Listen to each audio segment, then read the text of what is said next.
Hello friends, welcome to my YouTube channel. So friend, आज हम इस वीडियो में डिस्कस करने वाले हैं टॉपिक जिसका नाम है द आउटसाइडर, और ये अल्बर्ट कैम्यूस के द्वारा लिखा गया है। इसमें बेसिकली क्या होता है, एक पर्सन होता है और वो इमोशनलेस होता है, कहीं पर भी अपनी इमोशन शो नहीं करता है। एंड बहुत सारे ऐसे इंसिडेंट्स हैं, घटनाएं हैं जहाँ पर देखा गया था कि उसने कोई भी अपना इमोशन शो नहीं किया है। लास्ट में वो एक पर्सन को गोली मार देता है, जिसके कारण उसे जेल हो जाती है और वहाँ पर उसे फांसी की सज़ा सुना दी जाती है और लास्ट में उसकी डेथ हो जाती है। इसी स्टोरी के बारे में अब हम पूरा डिटेल में डिस्कस करेंगे इस वीडियो में। स्टार्ट करते हैं। Marsault, a young man living in Algiers, receive a message which tell him that his mother has died. तो इसमें क्या होता है, जो मेन करेक्टर है उसका नाम क्या है, मरसॉल्ट, और ये कहाँ पर रहता है, अल्जीरिया, आपने जगह सुना होगा। तो ये अल्जीरिया में रहता है और इसे एक मैसेज मिलता है और उस मैसेज में क्या बताया गया था कि इसकी जो मदर है उसकी डेथ हो चुकी है। ही takes a bus to the retirement home where she lived and stay with her body before the funeral.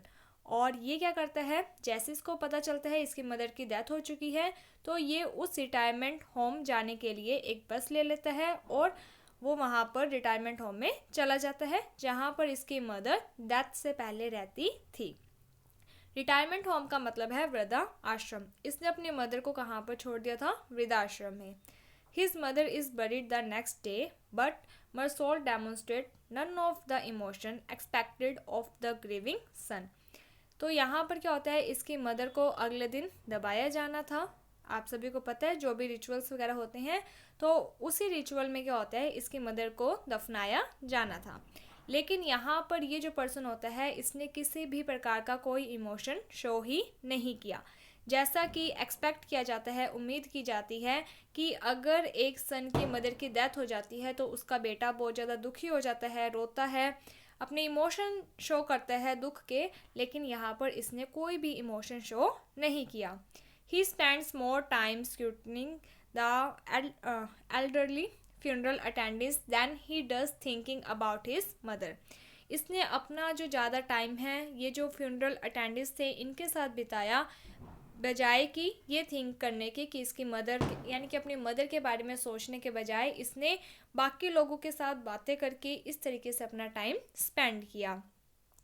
Upon returning to Algiers, Masoul goes to a swimming pool where he reunited with a former co-worker named Mary.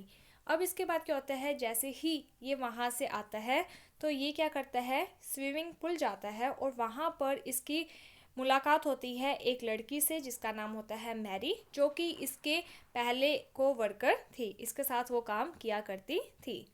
They develop a romantic relationship and after a date at the cinema. और जब ये Mary से मिलता है इसके बाद ये उसके साथ रिलेशनशिप बनाता है और उसे डेट करता है, कहाँ पर, सिनेमा में। She spend the night with him, तो ये दोनों ही एक साथ अपना टाइम स्पेंड करते हैं। However Meursault struggle to commit to any emotion regarding their relationship. तो यहाँ पर भी क्या होता है कि ये जो मरसॉल्ट है इसने किसी भी प्रकार का अपना जो इमोशन था अपने रिलेशनशिप को लेकर वो अच्छे तरीके से नहीं दिखा पाया। Over the coming days Meursault strengthens his friendship with a neighbour name Raymond Sintes, who enlist Marsol to exact revenge of on his Algiers mistress. तो यहाँ पर क्या होता है कि ये जो मरसोल्ट है इसके नेबर में इसका एक पड़ोसी होता है जिसका नाम होता है रेमंड सेंटिस। तो ये जो रेमंड होता है ये मरसोल्ट को कहता है कि मुझे क्या है, मेरी मिस्ट्रेस से, मेरी प्रेमिका से मुझे रिवेंज लेना है, मुझे उससे बदला लेना है। तो यहाँ पर क्या होता है, Raymond's blame the women for being unfaithful to him and he want to embarrass her. तो यहाँ पर जो रेमंड सेंटस है ये मरसोल को कहता है कि वो जो वुमेन है ना वो मेरे साथ अनफेथफुल रही है और मैं उसको अब एम्बेरस करना चाहता हूँ। Meursault agree to help without thinking about the ramification of his action. तो जो मरसोल्ट होता है वो अपने एक्शन के बारे में बिना कुछ सोचे समझे अपने नेबर की हेल्प करने के लिए यस कर देता है, एग्री हो जाता है। As with everyone else, Marsault barely considered the feeling of Sintus और his mistress। तो यहाँ पर क्या होता है, जो मरसोल्ट होता है वो जो रेमंड अपना उसका जो पड़ोसी है और उसकी जो मिस्ट्रेस है उनकी जो फीलिंग थी उसको कंसीडर करते हुए उसके यस कर देता है। He write a letter for Sintes to trick the women into returning. तो यहाँ पर क्या होता है, मर्सोल्ट है जो वो एक लेटर लिखता है। किसके लिए लिखता है? ये रेमंड के कहने पर उसकी मिस्ट्रेस को लिखता है, ताकि उसकी जो मिस्ट्रेस है, उसकी जो प्रेमिका है, वो वापस उसके पड़ोसी के पास आ जाए।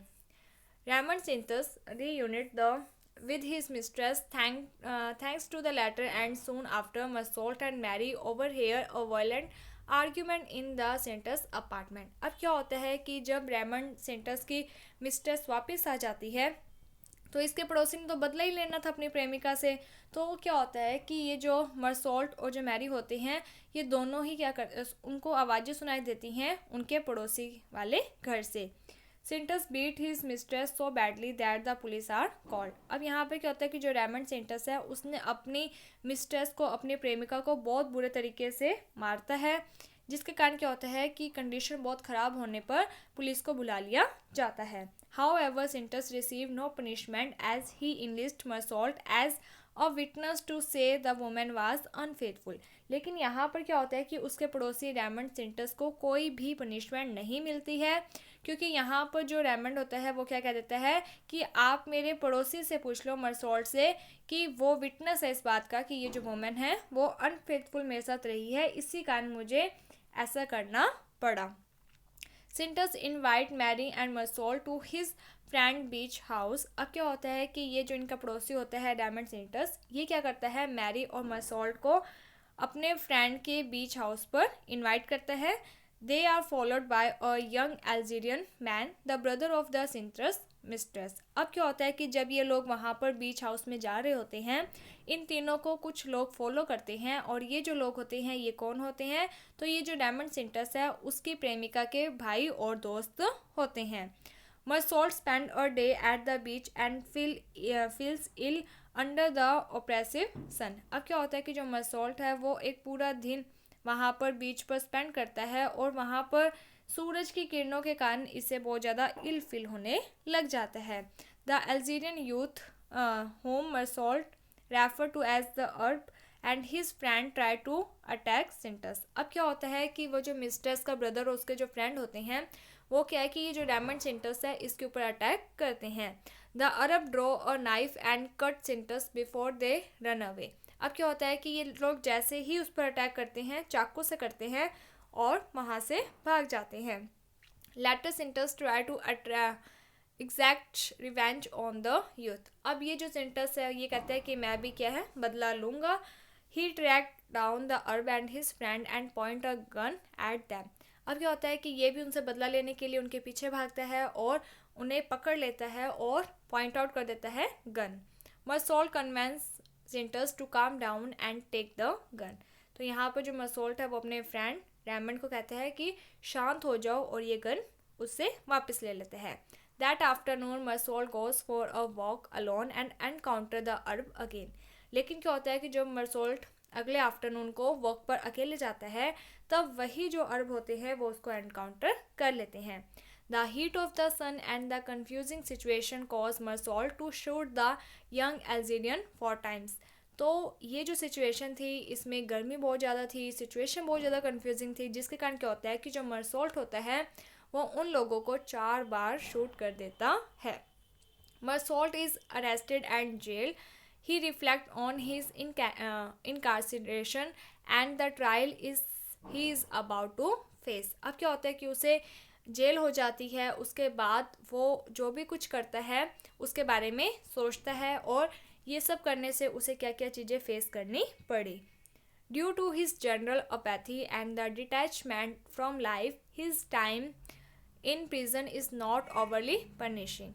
तो यहाँ पर क्या होता है कि उसका ये जो अपैथी वाला है और ये डिटैचमेंट है लाइफ से, यानी कि वो लाइफ से अलग है, कोई इमोशन ही नहीं थे उसमें, जिसके कारण ये जो उसका जेल का टाइम था वो उसके लिए कोई भी पनिशमेंट वाला नहीं था, क्योंकि वो जब लाइफ से जुड़ा हुआ ही नहीं है, लाइफ के प्रति उसके कुछ इमोशंस ही नहीं है, तो वो कहीं पर भी रह सकता है, तो ये कोई उसके लिए पनिशमेंट नहीं थी। He explores his memories, sleep, and is occasionally taken away to be the interviewed by the magistrate or his lawyer. अब यहाँ पर क्या है कि वह एक्सप्लोर करता है अपनी मेमोरीज को, अपनी स्लीप को, एंड क्या होता है कि जो मजिस्ट्रेट होते हैं, लॉयर्स वगैरह होते हैं, जज वगैरह थे, वो उसे इंटरव्यू लेते थे। यानी कि बार बार केस होता है, अदालत में जाते हैं, उससे सारी बातें पूछी जाती हैं, तो वही सभी चीज़ें यहाँ पर हो रही थी। The magistrate is shock that Meursault does not believe in religion while his lawyer is confident the trial will have a positive result। यहाँ पर क्या होता है कि उसका जो लॉयर होता है वो सोचता है कि अभी ये जो ट्रायल हो रही है शायद इससे कोई पॉजिटिव रिजल्ट आ जाए, लेकिन क्या होता है कि जो मजिस्ट्रेट होता है वो शॉक्ड हो जाता है कि ये जो मरसोल्ट है, इस पर्सन को तो भगवान, धर्म, इन सब चीज़ों में भी विश्वास नहीं है। At the trial, the prosecutor points the Mersault lack of emotion as a reason why he should be the executed। तो यहाँ पर क्या होता है कि इसका जो ये प्रोसिक्यूटर होता है, ये मरसोल्ट को पॉइंट आउट करता है कि कैसे इसमें इमोशन की कमी है, और अगर ये इमोशनलेस पर्सन है तो ये समाज में रहने के लायक ही नहीं है और इसे एग्जीक्यूट, फांसी की सज़ा दे देनी चाहिए। He described Mersault's behavior at his mother's funeral and calls numerous witnesses to reveal how Mersault failed to react the emotion situation in the expected manner. अब क्या करता है कि ये जो पर्सन होता है ये बताता है कि जब इसकी मदर की डेथ हुई थी तब इसने अपनी मदर की डेथ के टाइम पे भी इसने अपने इमोशन शो नहीं किया, एंड इसने बहुत सारे ऐसे विटनेस, बहुत सारे ऐसे लोगों को भी बुलाया जो कि ये रिवील कर सके, ये बता सके कि बहुत सारी ऐसी सिचुएशन आई थी, एक्सपेक्टेड सिचुएशन, इमोशन, जहाँ पर इसको इमोशन शो करने चाहिए थे वहाँ पर भी इसने कोई भी इमोशन शो नहीं किए, कुछ भी रिएक्ट वहाँ पर नहीं किया। This behaviour the prosecutor argues is evident of a man who lack any remorse. तो यहाँ पर ये क्या कहता है कि इसका ये जो बिहेवियर है यही हमारे लिए एविडेंट है। एविडेंट का मीन्स होता है सबूत है कि इस पर्सन में कमी है और इसने ये जो काम किया है, लोगों को मारा है, इसका भी इसे कोई भी पछतावा नहीं है। रमरस का मीन्स होता है पछतावा। Salmano, Mary and Sintus, Raymond Sintus all provide evidence at the trial, but none of them convince the jury that the Mersault is a sympathetic figure। तो ये लोग यहाँ पर जाते हैं लेकिन ये जूरी को कन्वेंस कर ही नहीं सके कि ये एक प्रकार का सिंपैथिक फिगर है। Throughout the trial, Mersault observed event in the hot, stuffy courtroom in the detached, unengaged manner. तो यहाँ पर क्या होता है कि ये जो मरसोल्ट होता है ये ऑब्जर्व करता है कि ये जो भी अदालत में चीज़ें हो रही हैं, यहाँ पर बहुत ज़्यादा गर्मी है, कोर्टरूम में स्टफ़ी है ये कोर्टरूम, जिसके कारण ये जो मैनर है ये कैसा हो जाता है, इंगेज्ड, अनएंगेज्ड मैनर हो जाता है। यानी कि यहाँ पर क्या है कि इसको जो सिचुएशन होती है, ठीक है, यानी कि इन्वायरमेंट से रिलेटेड, गर्मी, सर्दी, इससे ज़्यादा ये इफ़ेक्ट होता है। तो ये अपने जो रियल इमोशन थे वो तो यहाँ पर शो नहीं करता है। The prosecutor closes by labelling Meursault a soulless, remorseless monster who should be put to death. तो यहाँ पर ये जो प्रोसिक्यूटर होता है ये कह देता है कि ये जो मरसोल्ट नाम का पर्सन है ये सोललेस है, इसको कोई पछतावा नहीं है, ये एक मॉन्स्टर है और इसको डेथ की सज़ा दे देनी चाहिए। The jury agrees and the Mersault is sentenced to death by the glutton। तो यहाँ पर क्या होता है कि जो न्यायाधीश होते हैं, जज होता है, वो भी एग्री कर जाते हैं और मरसोल्ट को सज़ा सुना दी जाती है फांसी की। Meursault return to jail while awaiting the result of his appeal. तो जो मरसोल्ट होता है जब ये वापस जेल की तरफ आ रहा होता है इस रिज़ल्ट के लिए, awaiting the result of his appeal, उसने जो अपील लगाई थी उसके रिजल्ट की वेट में, वाइल ही वेट्स, जब वो वेट करता है, he reflect on the nature of justice and death. तो वो जो जस्टिस की नेचर है उसके बारे में, डेथ के बारे में वो रिफ्लेक्ट करता है। He argues with the prison champion as the priest can not understand why Meursault does not believe in God. तो यहाँ पर ये आर्ग्यू करता है, किसके साथ करता है, प्रिजन चैप्लिन, यानी कि जो प्रिजन में पंडित टाइप के जो लोग होते हैं, प्रीस्ट है जो, उससे। लेकिन वो प्रीस्ट भी समझ नहीं पाते हैं कि ये जो मरसोल्ट है ये भगवान में विश्वास क्यों नहीं करता है। Religion, Meursault says, is a waste of time. Meursault क्या कहता है कि जो धर्म है, भगवान है, इनमें विश्वास करना क्या है, समय की बर्बादी है।